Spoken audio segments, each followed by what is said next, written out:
Muy bien, pues habiendo dicho eso, empezamos a estudiar soteriología, las doctrinas referentes al estudio de la salvación. Y es un estudio que es apasionante y que, como antes decía, nos llevaría meses a estudiar cada detalle.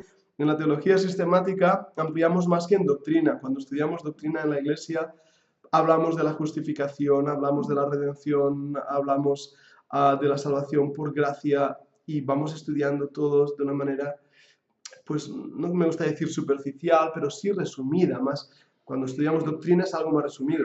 Pero en escatología y en doctrina y en teología sistemática lo hacemos más amplio. Así que este estudio tiene ese principio de poder profundizar aún más. También deciros que hemos estado viendo la naturaleza del hombre y su relación con su creador. Y por supuesto, llegamos a estudiar la caída, cómo esto influenció en el hombre, y ahora es necesario estudiar cómo Dios plantea un plan de salvación para el hombre, un plan que le va a rescatar de sus pecados, le va a dar la vida eterna, pero ¿qué es lo que eso implica? ¿Qué es lo que significa? ¿Qué es lo que tuvo que hacer el Señor? Y en esto entramos en la doctrina de la redención por gracia, las doctrinas de la salvación. La palabra soteriología es el estudio de la obra de Dios mediante su gracia infinita para traer al hombre de la muerte a la vida. La palabra soter lo veremos quiere decir salvación. De la condenación, el Señor lo trae a la salvación. De la maldición a la filiación, hacerlo hijo. Y de la esclavitud del pecado a la justificación por la fe. Así que la doctrina de la soteriología o las doctrinas estudia todas estas cosas. Justificación, filiación, redención. El completo espectro, toda la amalgama de esta obra incluye 3 tiempos verbales. Y esto es muy importante. El momento en que uno cree, y lo veremos, el proceso de ser hechos a la imagen del Hijo, un segundo plano, y la posición futura de ser salvados de la presencia del pecado. Entonces, nos encontramos en la salvación en 3 tiempos, en 3 momentos. El primero crítico es el inicio, es el momento en que uno cree. Vamos a Efesios 2.8. Quien pueda leer Efesios 2.8, por favor, podemos abrir ahí la escritura en Efesios 2.8.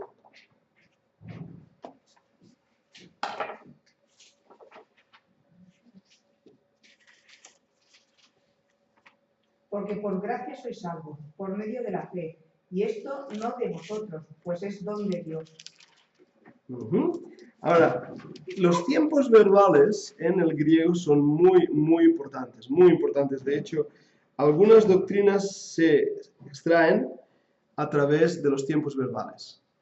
Y en ese tiempo verbal aparece en presente, muestra esa crisis. Es lo que llamamos una crisis, un momento puntual.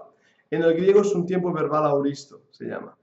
En Tito 3.5, lo tengo, os lo leo, dice, no por obras de justicia que nosotros habíamos hecho, más por su misericordia nos salvó, por el lavacro de la regeneración y de la renovación del Espíritu Santo, el cual derramó en nosotros abundantemente por Jesucristo nuestro Salvador, para que, justificados por su gracia, seamos hechos herederos según la esperanza de la vida eterna. Así que vemos que la salvación es un regalo, es por gracia. Y vemos que ese regalo es adquirido en un momento puntual, en lo que llamamos una crisis. Es el momento que nosotros a veces nos referimos en términos familiares como la conversión, cuando nos convertimos, cuando aceptamos a Cristo, cuando decidimos ser salvos. Son palabras que usamos de una forma muy coloquial, que a veces podríamos matizar teológicamente, pero que nos ayudan a entender que cuando creímos en el Señor Jesucristo, fuimos sellados. Es ese momento puntual. A partir de ese momento, cosas van a empezar. Y esto es importante que lo entendamos, a diferencia de lo siguiente, que es el proceso de ser hecho a la imagen del Hijo. Hebreos 7:25. Si alguien puede leerme Hebreos 7:25. Por lo cual puede también salvar eternamente a los que por él se allegan a Dios, viviendo siempre para interceder por ellos. Ujú. Ahora, en ese versículo habla del poder de Dios para salvar y habla también de que nos acercamos a Él y habla también de que intercede por nosotros continuamente. Ahora, tomo este versículo como ejemplo de otros muchos que nos muestran que la vida cristiana es un proceso. Un versículo típico es el que dice que la senda del justo es como la luz de la aurora que va en aumento hasta que el día es perfecto. Entonces, a raíz de esto se plantea una pregunta en teología.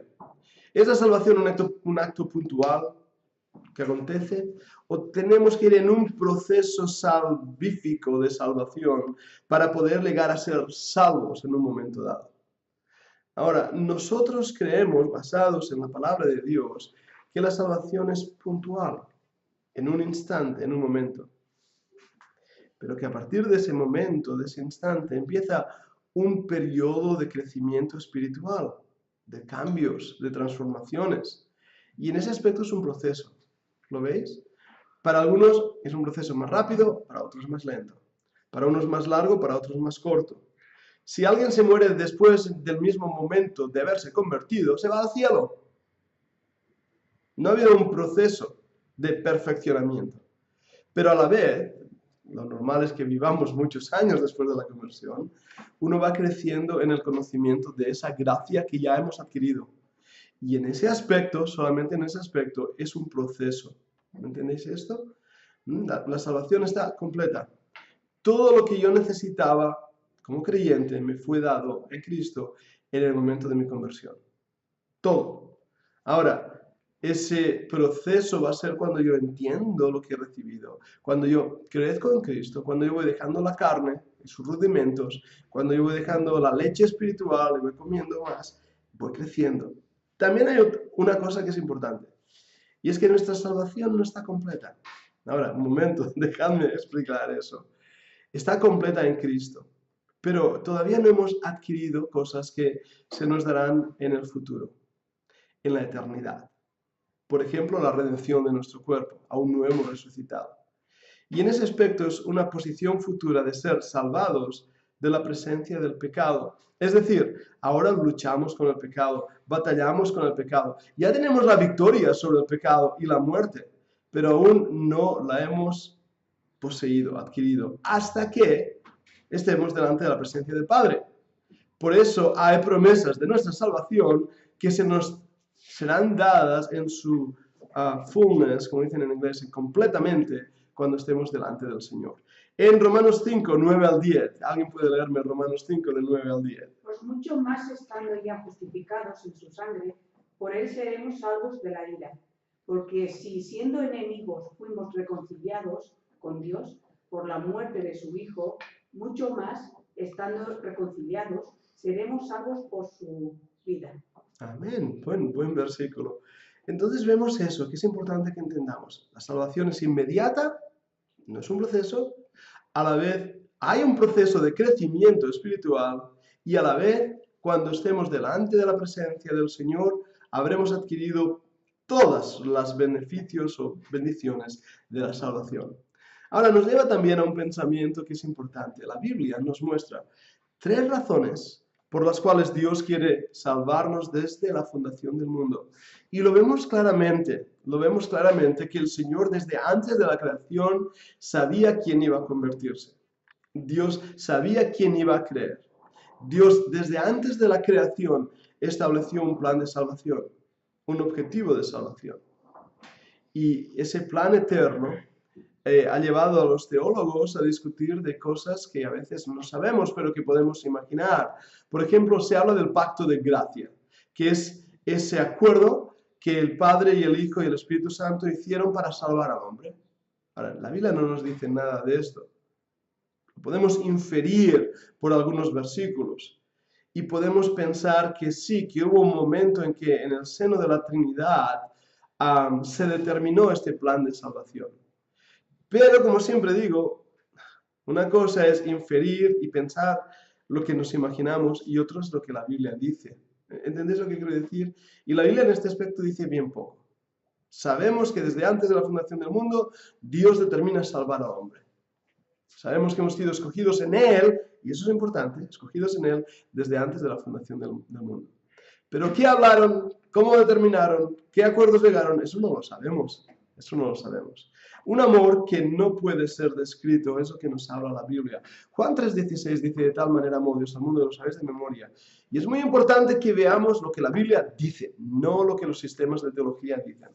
La Biblia dice: de tal manera amó Dios al mundo. Es lo que la Biblia dice. Y la Biblia dice también que los que creen son salvos y los que no son condenados. Pero que el amor de Dios es hacia toda la humanidad. Romanos 5:8. ¿Alguien puede leer Román Rosa? Mas Dios muestra su amor para con nosotros, en que siendo aún pecadores, Cristo murió por nosotros. Una de las cosas que doblegó el corazón de Lee Strobel en su libro El caso de Cristo es el amor de Cristo. A la pregunta ¿por qué lo hizo? La respuesta es por amor. Por lo tanto, un amor que no puede ser descrito es el motivo que llevó a Dios a morir por su criatura. Lo que Él mismo había creado, a dar su vida. Un amor que no puede ser descrito. También vemos que la Biblia nos muestra una razón más de las cuales Dios quiere salvarnos, es para mostrar su gracia. Efesios 2:7. Joel, ¿lo tienes ahí en Efesios 2:7? Si puedes leerlo.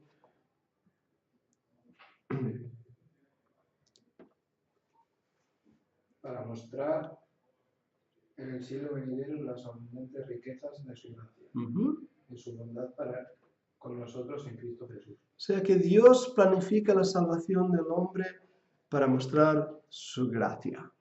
Es muy importante esto, es muy importante.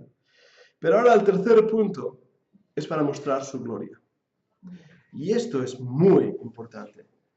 Dios determina no solo mostrar su amor hacia el hombre, hacia la humanidad, no solamente mostrar que es un Dios dadivoso, un Dios de gracia, pero Dios determina el plan de salvación para mostrar su gloria y el amor que existe en el seno de la Trinidad. Tenemos que ver que el objetivo principal de la salvación del hombre no es el hombre en sí mismo. Dios no tiene necesidad del hombre. Dios no tiene necesidad de salvar al hombre. El objetivo del plan de la salvación es la gloria de Dios. Y esto que estoy diciendo es muy importante y a veces no se entiende o se producen luchas teológicas en este aspecto. Pero el Evangelio no es céntrico en el hombre. Es céntrico en Dios.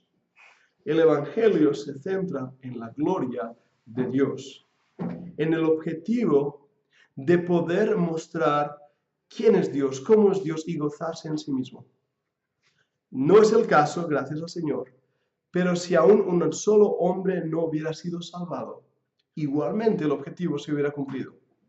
Porque el objetivo del Evangelio no es simplemente la salvación del hombre, sino la gloria de Dios en esa salvación. Y es algo precioso. Apocalipsis 4:11, y lo puedo leer yo mismo, Apocalipsis 4:11, si abrís vuestras Biblias ahí.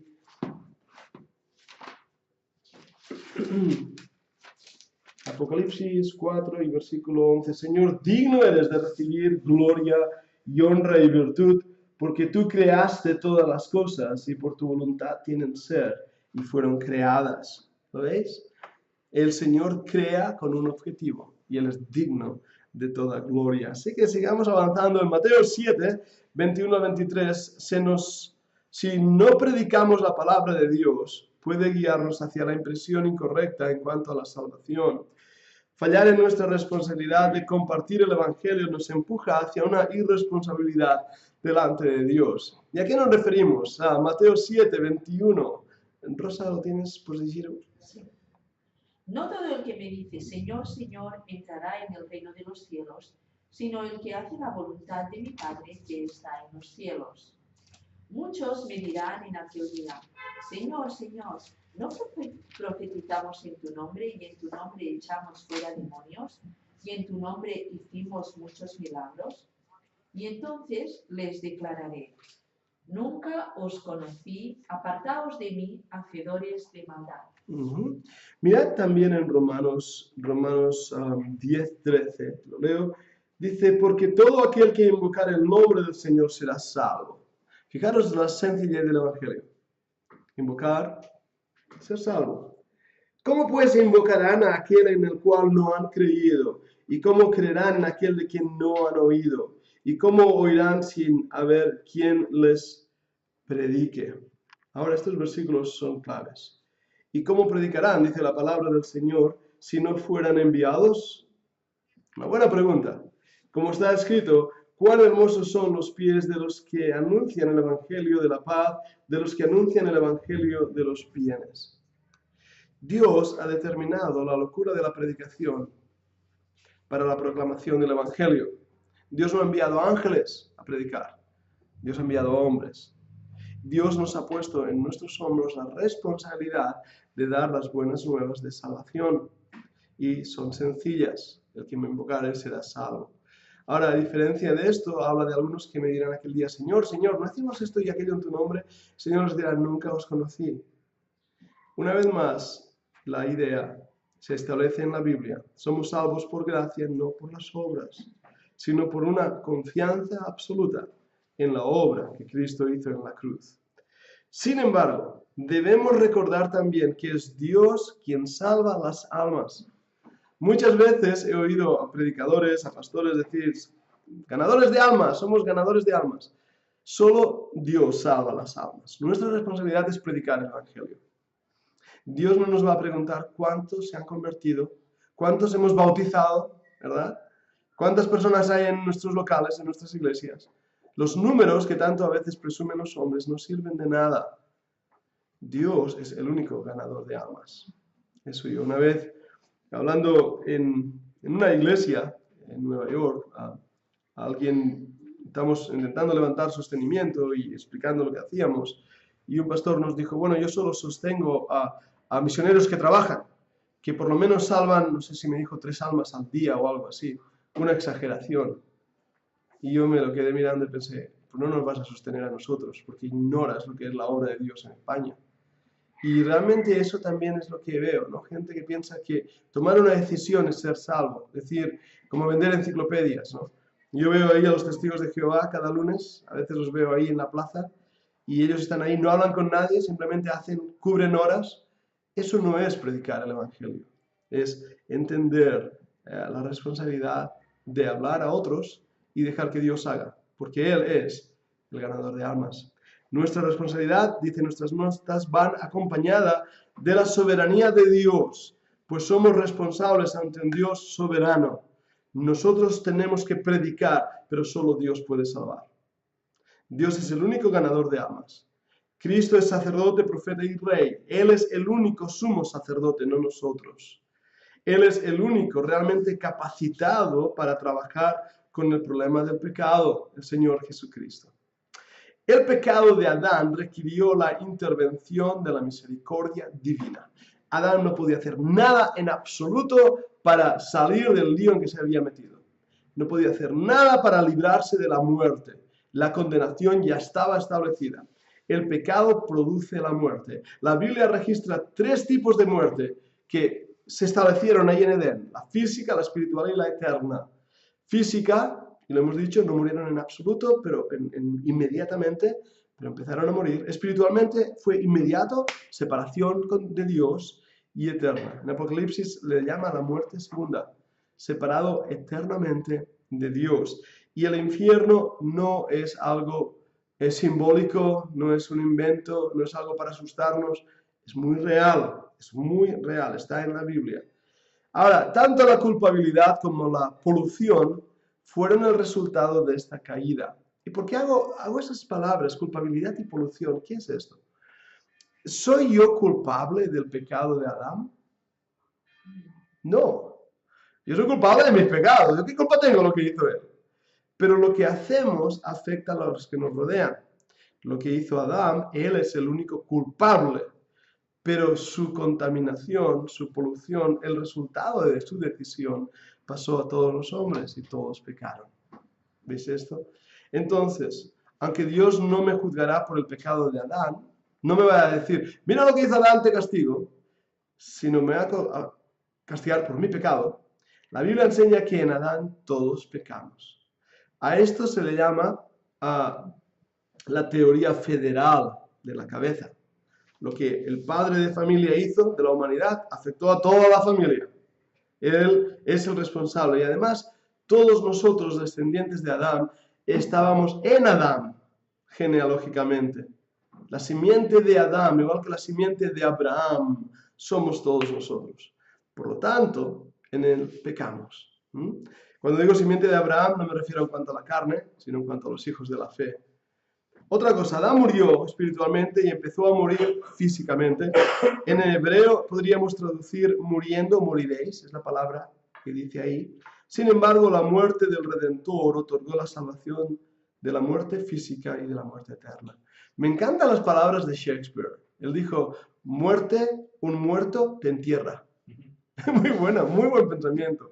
Muerte, un muerto te entierra. Así que, como dice la Biblia, que el postrer enemigo, la muerte, será vencido y gracias a la vida del Señor Jesucristo. Cuando hablamos de la salvación hay varios términos que tenemos que tener en cuenta y algunos son teológicamente muy importantes. Uno es la regeneración. Vamos a ver algunos términos importantes. La palabra regeneración para la muerte espiritual, mientras que la resurrección es la victoria sobre la muerte física y eterna. Es decir, cuando hablamos de resurrección y decimos nuestro cuerpo va a resucitar, se aplica al cuerpo. Pero en cuanto a la muerte espiritual, recordamos que estamos muertos. Cuando creemos en Cristo, nos regenera, no nos resucita, ¿lo ves la diferencia? Sino que nos regenera, no nos reforma, aquello arreglando la chapuza, sino que hace algo nuevo, regenerar. La palabra Génesis, inicio, es como un reiniciar, un apretar el botón de reset en ordenadores, los que sabéis de ordenador, ¿verdad? Haces un reset, lo haces todo de nuevo. Esa es la palabra regeneración, regenerar. El pecado de Adán afectó toda la raza, toda humana y el universo también. No sabemos, no entendemos hasta qué punto pudo afectar el pecado incluso en el universo. No lo sabemos y cualquier idea que tengamos es una idea. Pero mirad, por ejemplo, a Apocalipsis 21:1 y 2 de Pedro 2:20. Los primeros que lo encontráis, por favor, si podéis leerlo. Apocalipsis 21:1, sí. Y vi un cielo nuevo y una tierra nueva, porque el primer cielo y la primera tierra se fueron, y el mar ya no es. Interesante ese versículo. En Romanos nos dice que la misma naturaleza gime a una y a una está de parto. El pecado puso a la naturaleza, al universo, a la creación, bajo un poder, sometimiento, iba a decir sostenimiento, sometimiento, gracias Manuel, un sometimiento muy grande. Y no sabemos, algunas de las características que vemos es que de repente las plantas empezaron a sacar pinchos. Eso no era así antes de la caída. Que los animales empezaron a ser carnívoros. Eso no era así antes de la caída. ¿Y cómo pudo afectar al resto de la creación? Nos podemos imaginar, pero no lo sabemos. Al universo mismo, ¿no? ¿Qué pasó en el universo? ¿Que se produjeron, no sé, explosiones estelares? No lo sé. Segunda de Pedro 2:20. ¿Qué nos dice Segunda de Pedro 2:20? Ciertamente, si habiéndose ellos escapado de las contaminaciones del mundo, por el conocimiento del Señor y el Salvador Jesucristo, enredándose otra vez en ella, son vencidos. Su postrer estado viene a ser peor que el primero. Segunda de Pedro 2:20 nos habla de ese decaimiento de la naturaleza humana, de la naturaleza entera, y de un lugar a otro, y el principio peor que el final. O sea, el mundo va de mal en peor.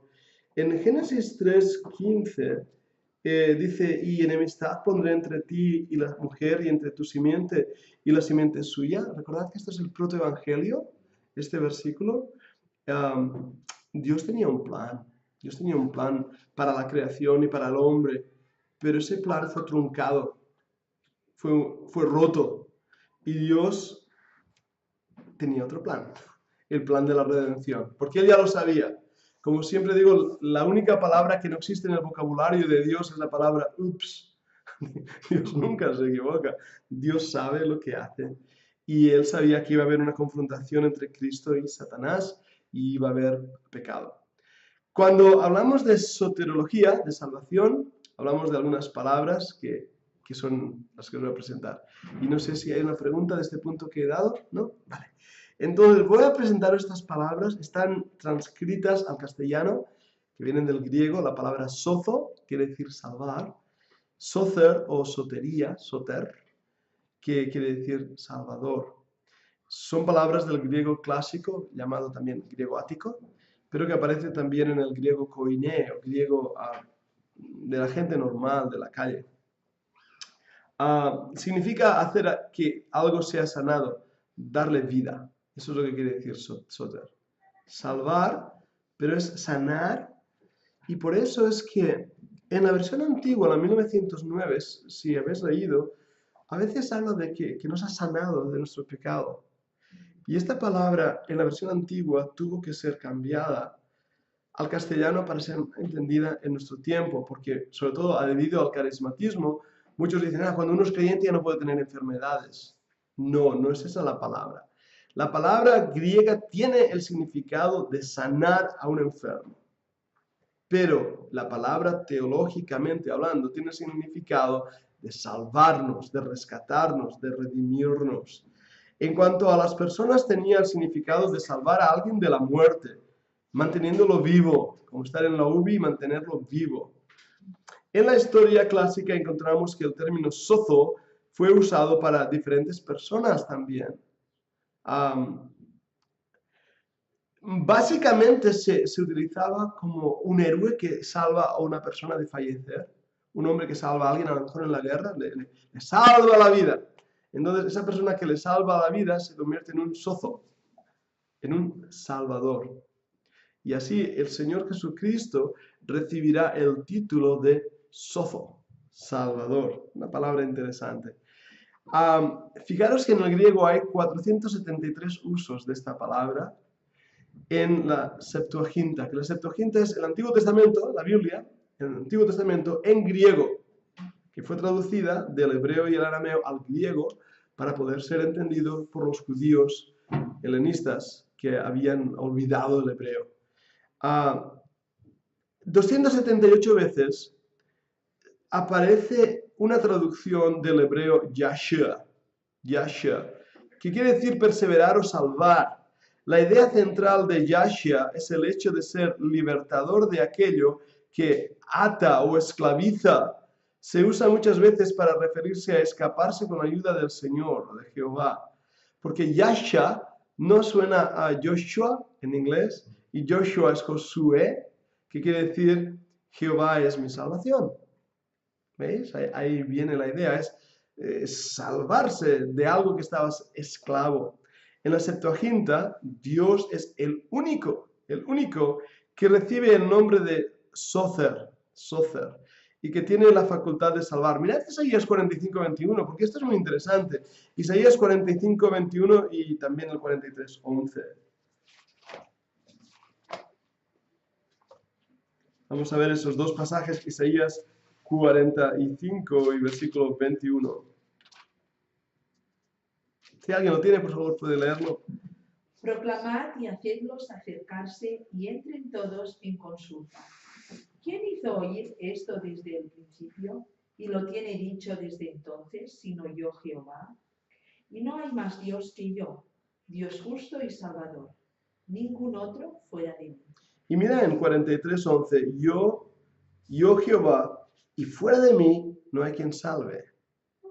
Este versículo en el Antiguo Testamento nos pone en un gran, no sé qué palabra usar ahí, nos muestra a Cristo como Salvador. Si Cristo es Salvador, entonces Cristo es Jehová. Porque de eso, cuando el Señor sanó a alguien y le perdonó los pecados, se ofendieron. Porque solo Dios podía perdonar los pecados. ¿Por qué? Porque era el único Salvador. Y si Jesús le estaba perdonando pecados, estaba diciendo que Él era Dios. Y el Señor dijo, ¿qué es más fácil decir, tus pecados son perdonados o levántate y anda? Así que Cristo, convirtiéndose en el Salvador, está mostrando que Él es Dios. Y en esto los testigos de Jehová no sé si nunca han pensado. Pero si Jehová es Salvador, y claramente lo vemos, y Jesús es Salvador, lo único que podemos decir es que Jesús es Dios. Porque la Biblia dice, yo Jehová, y fuera de mí no hay quien salve. Así que vemos que la salvación pertenece al Señor. La salvación del hombre por el hombre, es decir, el hombre salvándose a sí mismo, es visto en el Antiguo Testamento como algo vano. Como algo vano. Salmo 59, 11. Vamos a leer ese Salmo 59 y versículo 11. Os lo leo yo, lo tengo aquí también rápidamente. Dice, no los matarás porque mi pueblo no se olvide. Hazlos vagar con tu fortaleza y abátelos. Oh Jehová, escudo nuestro, el hombre por sí mismo no puede salvarse en absoluto. Salmo 108 y versículo 2, si vais también ahí al Salmo 108 y versículo 2. Versículo 2, despiértate, salterio y arpa. Estoy en ese versículo. 12, ya me extrañaba mi versículo 12, 108, 12. Daros socorro en la angustia, porque mentira es la salvación del hombre. ¿Veis? Mentira es la salvación del hombre. El hombre no puede salvar a nadie por sí mismo. Esto pone de postura la postura del pelagianismo y la enseñanza del catolicismo romano fuera de lo que enseña la Escritura. Porque Pelagio y el catolicismo romano, que es semipelagianismo, enseñaron y enseñan que el hombre puede alcanzar la salvación. A través de las obras, lo hemos aprendido, ¿verdad? Sé bueno para ir al cielo. No funciona así. El hombre no puede salvarse a sí mismo. Por más buenas obras, por más esfuerzo, no puede salvarse a sí mismo. Y tanto el Padre como el Hijo, por lo tanto, en el Antiguo Testamento y en la Biblia se le llama Soter, Salvador, lo cual implica que ambos son el mismo.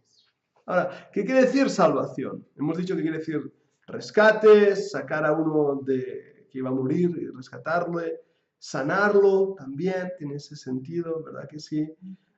Salvar a alguien la vida.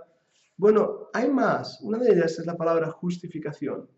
El hombre debe ser libre del justo juicio de Dios y de su ley judicial. Es decir, implica también liberar, ser libre, establecer como libre, establecer como justificado. ¿Y qué es la justificación? Es la declaración de una persona justa. No quiere decir que sea justa, sino que es declarada justa. Esto es diferente, porque todos nosotros somos pecadores y lo sabemos. Sin embargo, todos nosotros que hemos creído en Cristo hemos sido declarados justos. Por eso es una declaración legal. Una declaración legal. Es como si el juez determina a esta persona, ha cumplido ya la pena, ha cumplido la sentencia, ahora es justo. Si una persona es llevada a la prisión y cumple 2 o 3 años, lo que la pena le impueste, él ya no puede ser acusado de ser una persona justa. Diremos, es un ladrón que cumplió su sentencia, ¿verdad? Sin embargo, cuando el juez determina que es justo y que ya no tiene ninguna otra responsabilidad delante de la sociedad, es porque ha cumplido esa sentencia. Recuerdo el caso de, no sé si es chiste o es verdad, de un hombre que fue llevado al manicomio, estuvo varios años en el manicomio y al final le dieron un papel que decía que estaba sanado, que ya no estaba loco. Entonces la gente del pueblo empezó a llamarle el loco. Y él, cansado de ese apodo, de llamarle el loco, salió por las calles con su papel del médico y dijo, aquí está mi papel que dice que estoy sano, ¿dónde está el vuestro? Y tenía toda la razón. Era el único del pueblo que tenía un papel que decía, yo estoy sano. Así que los demás no tenían ese papel. Pues la justificación es lo mismo. Tenemos un papel que dice, somos justos delante de Dios. La salvación también tiene que ser vista como un punto de victoria desde la simiente de la mujer, tal como se prometió en Edén, el protoevangelio. Es salvación, victoria. Es lo que quiere decir, victoria. Hemos vencido a la muerte, hemos vencido al pecado, hemos vencido al diablo, hemos vencido al viejo hombre. El creyente es victorioso en Cristo, es un vencedor. Y nuestra salvación final, Cristo regresará a buscar a los suyos y a darnos un cuerpo incorruptible. Y tenemos ahí varias citas en Hebreos 9:28, en Juan 14 y en Romanos 13:11. Vamos a Hebreos 9:28 en esas citas.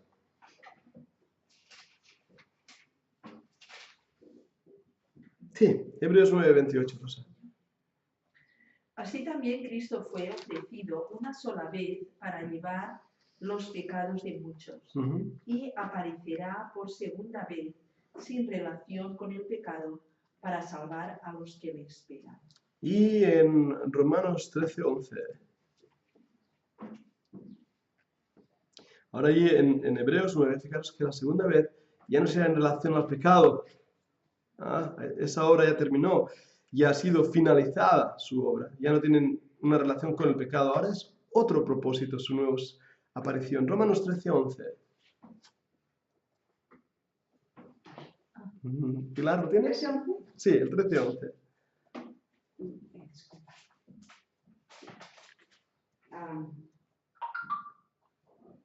Y esto conociendo el tiempo, que es ya hora de levantarnos del sueño, porque ahora está más cerca de nosotros nuestra salvación que cuando creímos. ¿Habéis visto? Y es interesante, está más cerca nuestra salvación. Yo pensaba que ya la teníamos. ¿Qué está refiriéndose ahí? Es lo que os decía antes, que nuestra salvación ya la tenemos, pero que todavía no hemos adquirido todos los beneficios de la salvación. Y que la palabra salvación se refiere a la justificación, ya hemos sido justificados, ya hemos sido perdonados, ya hemos sido lavados, pero todavía no hemos sido completamente redimidos en el sentido de que nuestro cuerpo está aquí todavía luchamos con el pecado y vamos a ser salvos de eso cuando estemos ante la presencia del Señor. Y cuando haya ese último paso hacia la eternidad y nuestro cuerpo sea transformado conforme a Él y a su imagen, tendremos victoria sobre la muerte, sobre el pecado. Y en ese aspecto la salvación está cerca. Por eso tenemos que ver la Escritura que habla de una salvación completa en cuanto a nuestro momento de creer, un crecimiento y un futuro, una aplicación futura de esa salvación, que es lo que decía al principio. ¿Sí? Muy bien. La salvación en el Antiguo Testamento. ¿Qué pasa con los creyentes del Antiguo Testamento? ¿Qué pasa? ¿Empieza ahí la iglesia? No, sabemos que empieza en el Nuevo Testamento. Siempre digo que empieza en algún punto en el ministerio de Cristo, aunque Hechos 2 es la inauguración de esa iglesia, no hay duda alguna. ¿Y por qué digo esto? Porque Cristo habló de las puertas del Hades no prevalecerán contra mi iglesia. Él ya estaba hablando ahí de la iglesia, antes del día de Pentecostés.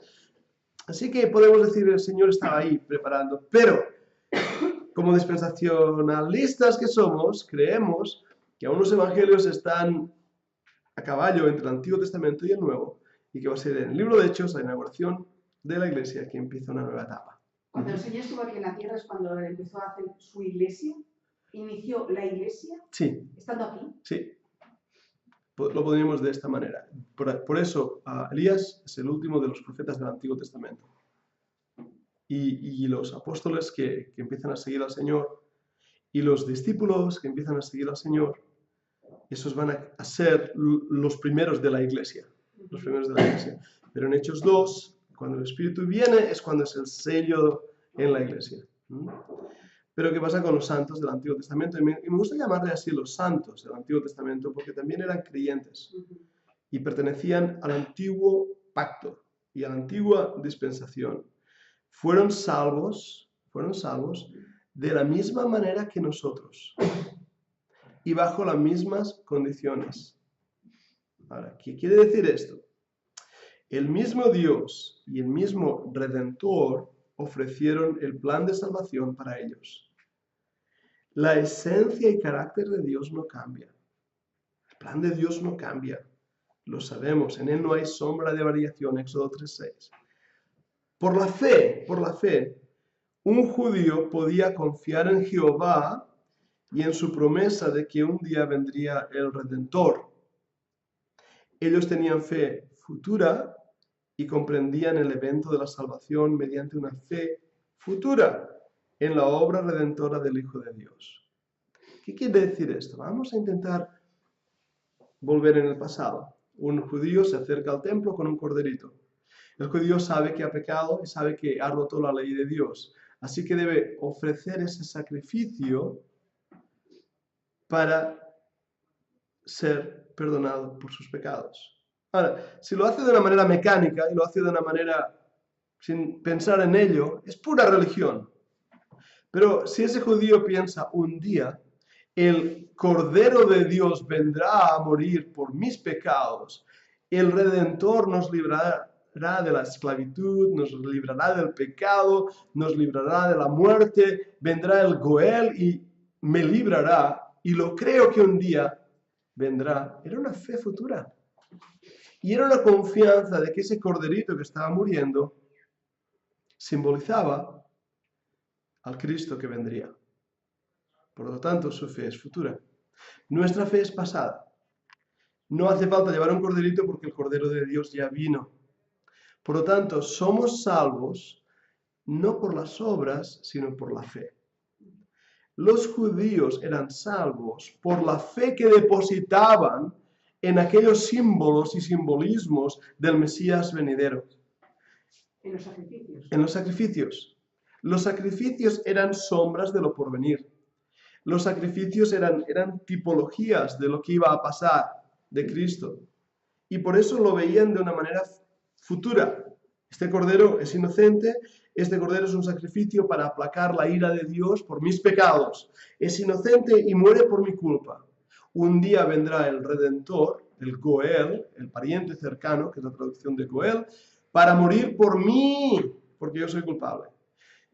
Esto lo sabemos porque se nos dice que David vio mi día y se gozó, el Señor Jesucristo.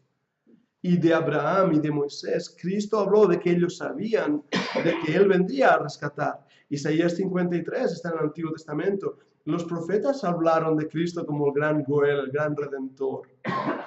Uno de los errores del dispensacionalismo clásico, o el hiperdispensacionalismo, es pensar que en cada dispensación somos salvos de una manera diferente. La dispensación de la inocencia, el hombre tenía que ser salvo si no comía de la fruta. En el gobierno humano, el hombre era salvo por obedecer a los mandatos que Dios le dio. En la ley, por obedecer a la ley. Y así establecen un plan de salvación diferente en cada dispensación. Esto es erróneo. La única manera de ser salvo es mediante la obra de Jesucristo en la cruz, a través de la gracia de Dios, por fe solamente. Y esto es importante entenderlo. Así que la salvación en el Antiguo Testamento, Él iba a ser un redentor, y la tipología de Moisés muestra a Cristo librándoles de la esclavitud mediante la sangre del Cordero. El Cordero que muere para salvar al primogénito de cada hogar. Así que la redención era mediante la sangre, y lo sabemos continuamente, salvación mediante la sangre. 1 de Pedro 1, 10, 11, si podemos leer 1 de Pedro 1, 10 al 11.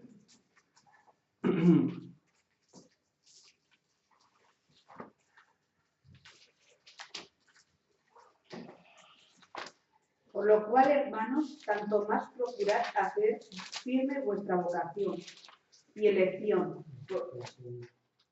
1 de Pedro 1, 10. 1 de Pedro 1, 10, ¿no? Sí. Sí. Uy, Segunda. Vale, 1 de Pedro 1, 10. Y yo leeré Lucas 24, 27.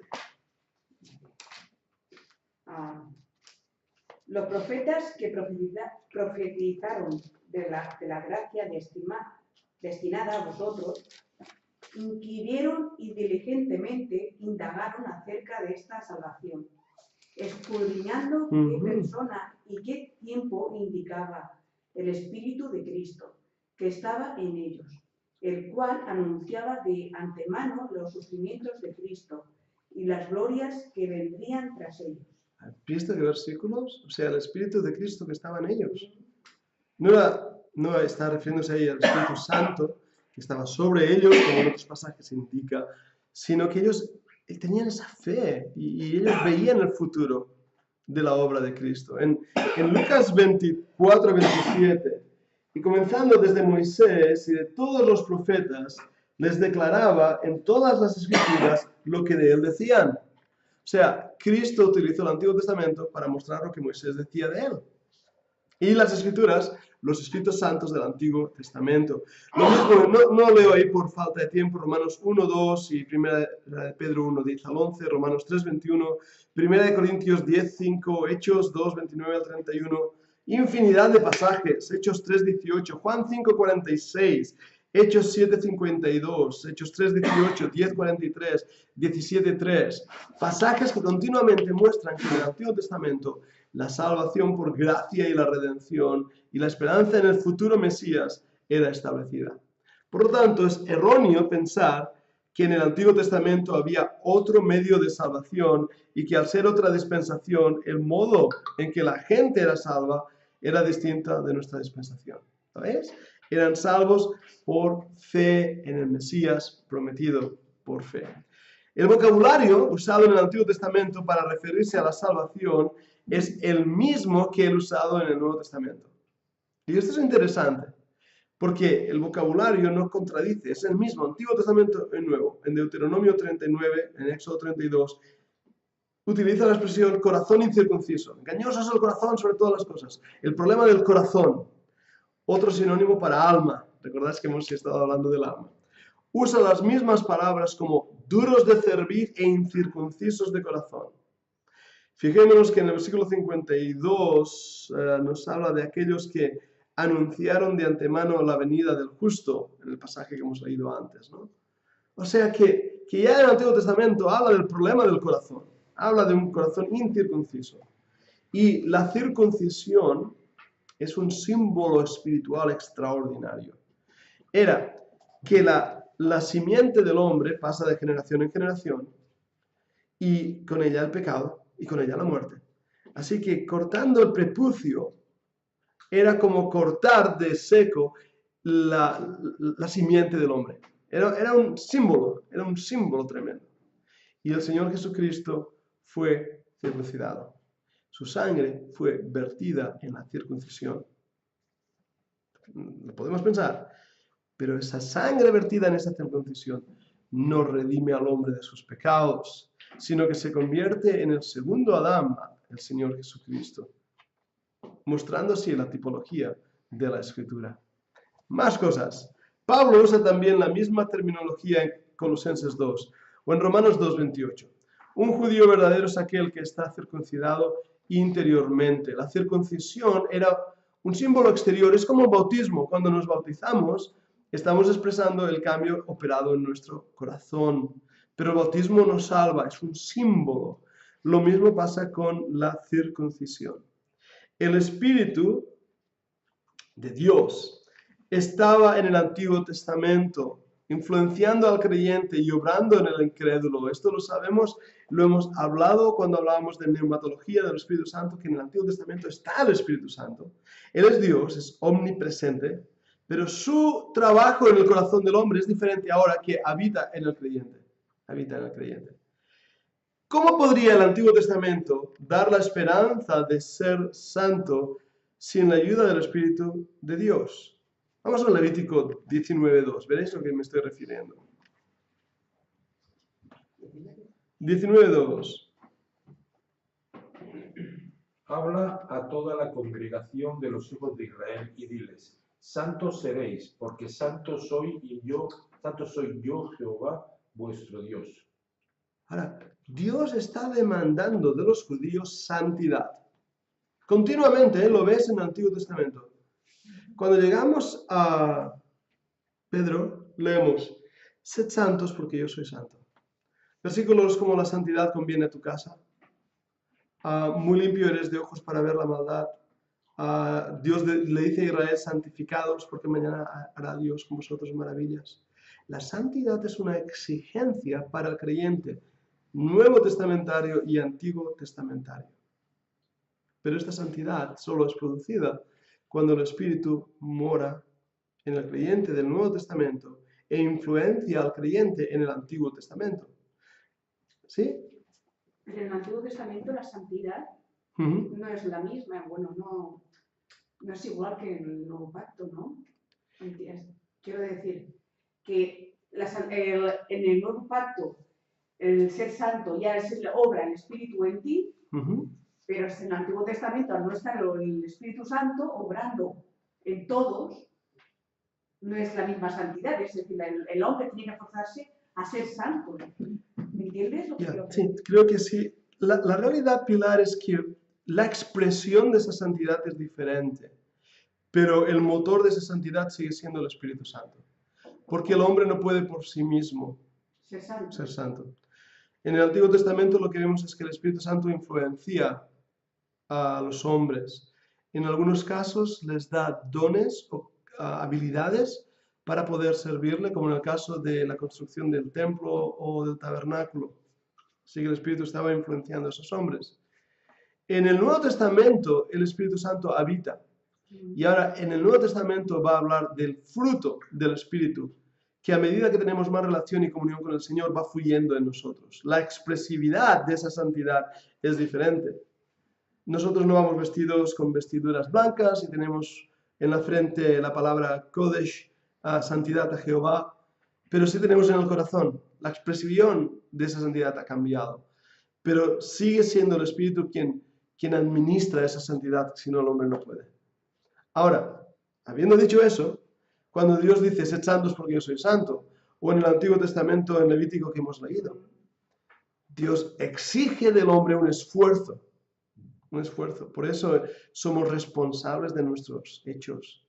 Dios nunca nos pide algo que sabe que no podemos hacer, sino Él nos da la fuerza para hacerlo. Entonces, cuando Dios dice que seamos santos, es que Él sabe y depende de nosotros.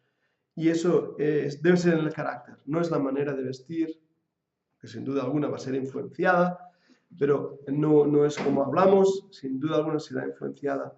La santidad es sobre todo el carácter del creyente que muestra a Cristo.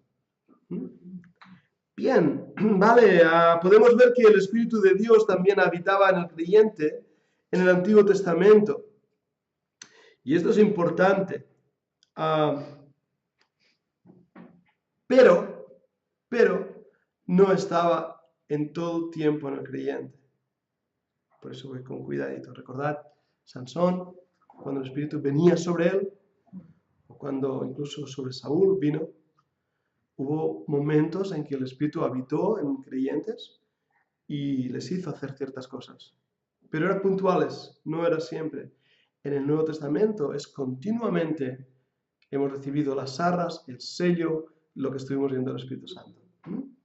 Bien, negar la obra del Espíritu Santo en el Antiguo Testamento es caer en el error del sabelianismo. Sabelio era un hereje de principios del siglo que negaba la obra del Espíritu Santo. Y eso es un error. El Espíritu Santo actúa y obra siempre, pero diferente en cada dispensación. Es cuando, por ejemplo, la iglesia sea arrebatada al cielo, el Espíritu continuará estando aquí porque Dios es omnipresente, pero su trabajo, su obra y su influencia va a ser frenada. ¿Me entendéis? Por eso dice que está esperando al anticristo, la revelación, que sea quitado el que impide y lo que impide. Recordad ese pasaje hablando de cómo la iglesia será arrebatada, el Espíritu Santo también. Pero sin duda alguna, la obra del Espíritu, la obra de Dios y la obra de Cristo continuará en la tierra aún durante la tribulación. Pero su ministerio habrá cambiado. Lo que no habrá es la gracia.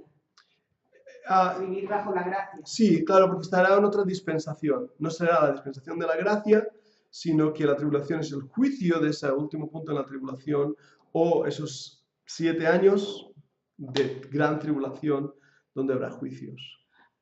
Entonces quiere decir que el Espíritu Santo no obrará porque no está en el creyente. Claro. Hay creyentes, no habrá creyentes. Bueno, yo creo que habrá creyentes y de hecho habrá 144.000 creyentes en principio. ¿Pero ellos tendrán el Espíritu Santo? Sí, pero será diferente a como estaba en la iglesia. Como en el Antiguo Testamento. Como en el Antiguo Testamento. Antiguo Pacto. O sea, hay un cambio ahí de operación de la obra del Espíritu Santo durante la tribulación. Vemos que incluso, y algunos difieren con lo que voy a decir ahora, yo creo que habrá gente que se convertirá durante la tribulación. Y para convertirse es una obra de influencia del Espíritu Santo, porque el Espíritu Santo redarguye al hombre de pecado. Y hay unos que Juan dice, ¿dónde han salido estos? Y la respuesta es, están vestidos de vestiduras blancas, dice, han venido de gran tribulación. Son creyentes de la tribulación. Y los 144.000 van a morir como mártires por Cristo. Entonces, el Espíritu está ahí trabajando, pero es otra dispensación.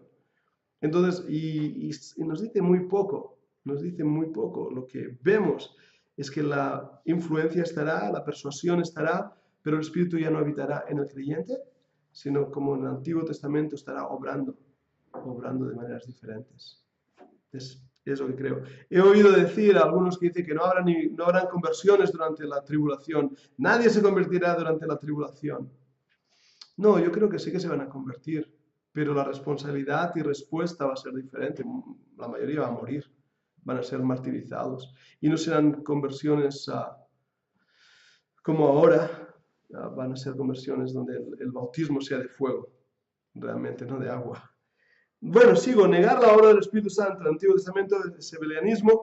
La Escritura es una unidad, no una dicotomía. Así que tenemos que buscar la armonía de ambos testamentos como una continuidad de la misma verdad. ¿Veis? A esto que me refiero. Y es ahí el equilibrio.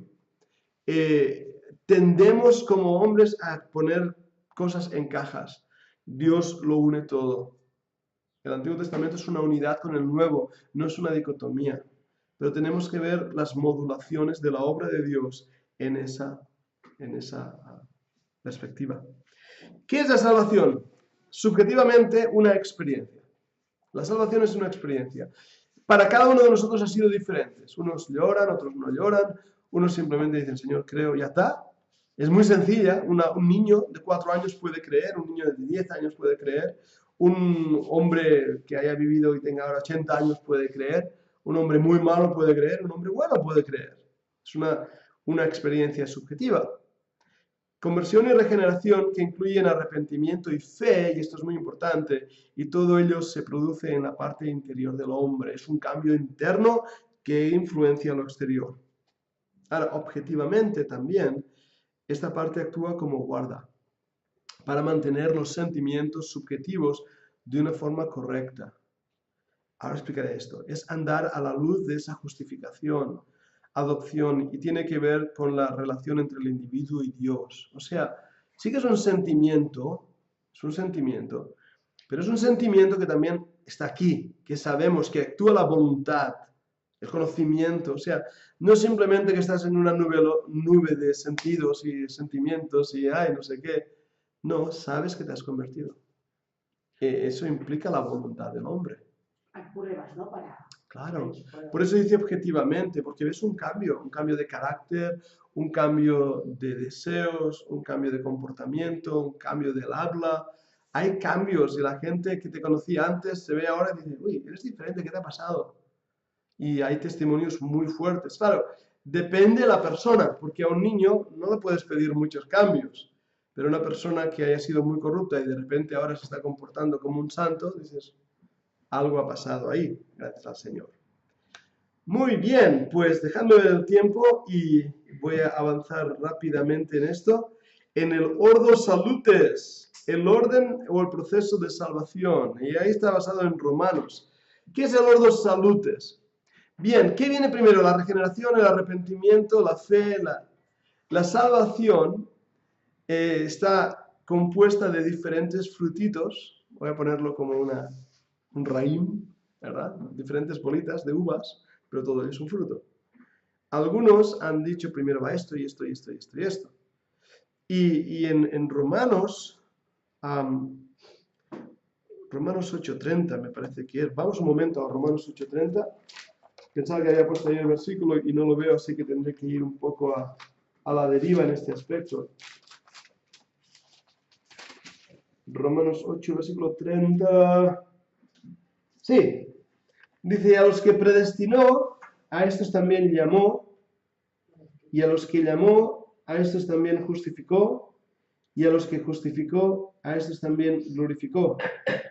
Entonces, el ordo saluto, en latín, el orden de la salvación, ¿qué viene primero? El Señor nos escoge, nos llama, después dice, nos justifica y nos glorifica. y nos glorifica.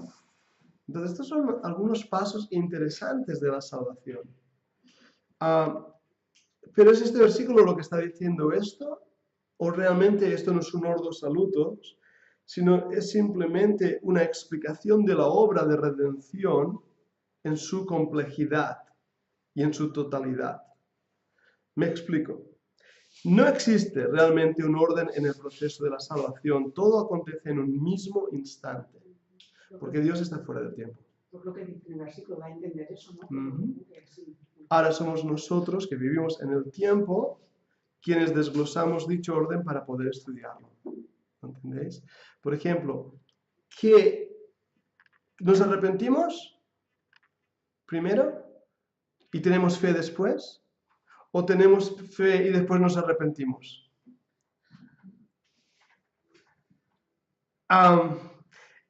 Los reformados dicen que antes de que Dios pueda salvarnos nos tiene que regenerar, porque como nuestro corazón está muerto, tiene que regenerar nuestro corazón y entonces podemos aceptar a Cristo. Pero esto no es lo que dice la Biblia. Esto es un error grave de la Escritura. Existen dos diferencias claves en la interpretación de la soteriología. Uno, la postura católica que enseña que es por méritos propios, mediante un sacerdote, el cumplimiento de los sacramentos. La salvación es un sacramento. ¿Y qué quiere decir? Tenemos que tomar la hostia, que es un sacramento, y tenemos que bautizarnos, que es un sacramento, cuando somos niños, y tenemos que confirmarnos, que también es un sacramento, y el matrimonio es un sacramento. Entonces, si cumplimos todos estos sacramentos, y si no te casas por el matrimonio, entonces haces voto de castidad, teóricamente, entonces es otro sacramento, y eso te da la salvación.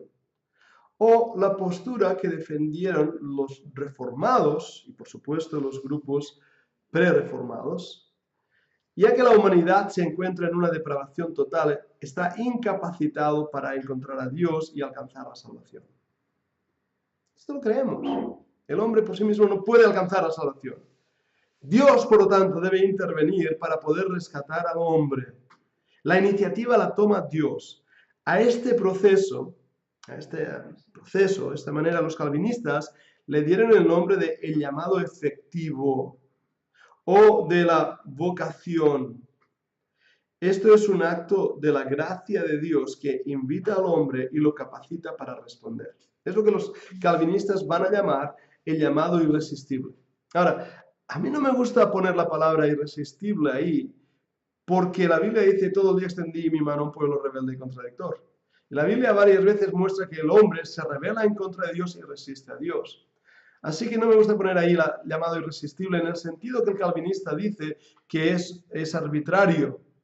Es que si Dios te obliga a crecer, aunque tú no quieras, vas a creer porque Dios lo quiere y tú vas a aceptarlo. No, yo creo que hay mucho más ahí. Hay una opción extraordinaria, como vemos en la Escritura, y que la Biblia presenta una diferencia entre ser llamado y la elección. La Biblia dice, muchos son llamados, pero pocos los escogidos. Entonces, ahí ese versículo muestra que hay una diferencia. Muchos son llamados, y es un error pensar que todos los llamados van a ser salvos. No. Son pocos los escogidos. Y lo vemos en pasajes como Romanos 8:30 y 1 Corintios 1:9. Así que la doctrina del llamamiento irresistible tiene que ser visto desde el punto de vista de la gracia previniente. Podemos hablar de tres tipos de gracia diferentes en la Escritura. Gracia común para todos los hombres, para todo el mundo, muestra Dios es bueno para todo el mundo. Gracia operante, necesaria para la conversión, y gracia cooperante. El hombre se somete a la gracia que le mantiene en la vida cristiana. Ahí es lo que decíamos de la santidad. Dios me da el Espíritu para que sea santo, pero el hombre, el creyente, tiene que cooperar con esa gracia, tiene que en su voluntad trabajar para servir al Señor. ¿Entendéis? Estas cosas las veo así de corrida porque digo, tenemos que cubrir mucho material, pero es así como Dios opera. Es a través y mediante el Espíritu Santo que el hombre es convencido. Esta misericordia de Dios es dada para todo el mundo, no niega la depravación, ni tampoco la obra de Dios. Eso es, el hombre no puede por sí mismo creer, el Espíritu tiene que ayudarle. Pero el Espíritu no salvará a nadie que no quiera creer. ¿Veis lo que estoy diciendo? Dios no salvará a ningún elegido que no se arrepienta. Dios no salvará a ningún elegido que no crea. Así que debemos también decir que somos responsables ante un Dios soberano. Está nombrado elegido. Elegido. Al decir elegido, va a creer sí o sí. Pero va a creer si se arrepiente y confiesa que el Señor es Salvador. Pero sabe Dios que va a... Dios lo sabe, pero no lo obliga.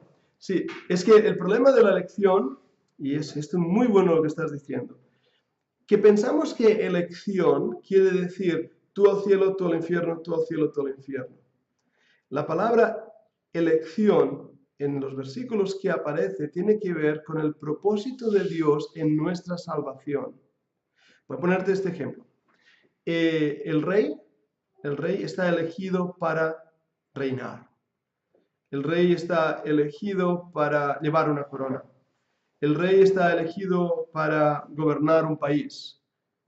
Ahora, el rey. ¿Quién es el rey? ¿Juan Carlos? ¿Felipe? ¿Pedro? La elección no es sobre la persona, sino sobre el lugar que va a ocupar una vez haya ocupado ese lugar. Por eso dice que fuimos elegidos en Cristo. La salvación no tiene que ver con, la elección, no tiene que ver con tú al cielo, tú al infierno. Eso no es la elección en la Biblia. La elección tiene que ver con tú eres creyente y como eres creyente estás elegido para esto y esto y esto y esto, todos los privilegios de la gracia. ¿Entendéis lo que decimos? Porque lo que ha presionado por años la postura hipercalvinista es pensar que Dios nos ha elegido desde antes de la fundación del mundo en base a una voluntad caprichosa de Él mismo. O sea, si tú no eres elegida, tú no te vas a salvar. Es lo que el calvinismo dice. Si tú eres elegida, tú no vas a poder hacer nada para no ser elegido. Pero entonces convierte al hombre en un mero robot en manos de los caprichos de Dios. Sí. Es lo que hablamos determinismo. Y la Biblia no es determinista. Yo sé que esto es para hablarlo largo y tendido, y hay un buen libro que se llama ¿Qué amor es este? Por un escritor. Está en inglés, no lo han traducido al castellano, pero plantea todas estas cosas. Y plantea cómo el juego de palabras a lo largo de los años nos ha hecho confundir lo que quiere decir ser elegidos. Dios, que está fuera del tiempo, sabe quién se va a convertir. Y en el momento en que se arrepiente, Dios le salva en el tiempo. Pero Dios no salvará a nadie que no se arrepienta, que no tenga fe, que no invoque el nombre del Señor para ser salvo. Entonces, una vez haya hecho eso, está elegido para poder hacer varias cosas. Me gusta Spurgeon. Spurgeon él fue muy calvinista en sus años de juventud, pero antes de morir en sus años de madurez, empezó a rechazar cosas del calvinismo. En una de sus predicaciones decía que el Evangelio es como una puerta que dice, venid a mí y sed salvos, todos los términos de la tierra. Entras y cuando miras atrás, en el otro lado de la puerta pone, entraste porque habías sido elegido. Es lo que decía Spurgeon. Me gusta la idea. Pero es como si en aquella puerta pusiera, entrad y sed salvos, y tú entras, y una vez has entrado, eres elegido. Ahí ahora eres elegido a hacer varias cosas, porque la Biblia dice elegidos en Cristo desde antes de la fundación del mundo. Hemos sido elegidos en una posición, en un posicionamiento. Esa es nuestra elección. No tiene que ver con forzarnos a hacer algo que no queremos hacer. Eso es el error del calvinismo. Bien, mira Hechos 17:27. Vamos a terminar con ese versículo. ¿Alguien puede leerme Hechos 17:27?